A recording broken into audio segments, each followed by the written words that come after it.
अस्सलाम वालेकुम नाज़रीन। MW न्यूज़ में भली कार चवंदा। MW न्यूज़ में ब्रेकिंग न्यूज़ खणी आयो त मिसण थाणी जे हद में फुर जो वॾो वाक़ियो थियो।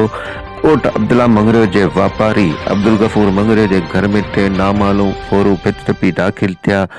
घर भातियुनि खे हथियारनि जे ज़ोर ते यरगुमाल बनाए लखें रुपया कैश ऐं सोना ज़ेवर फुर करे फरार थी विया।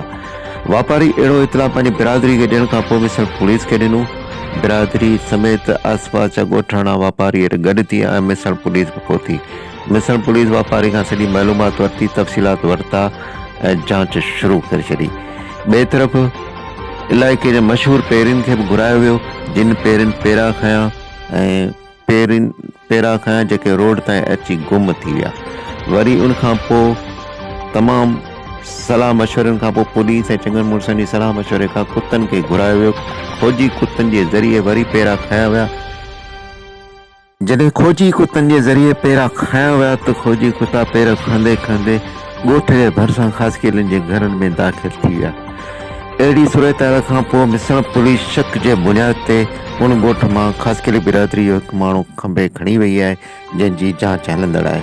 हाणे ॾिसूं त पुलिस इन मामले ते केतिरी जांच करे थी, केतिरे हद ताईं कामयाबु वञे थी, जॾहिं त वारसनि पारां पुलिस सां फुल फ्लेज ताउन कयो वियो आहे।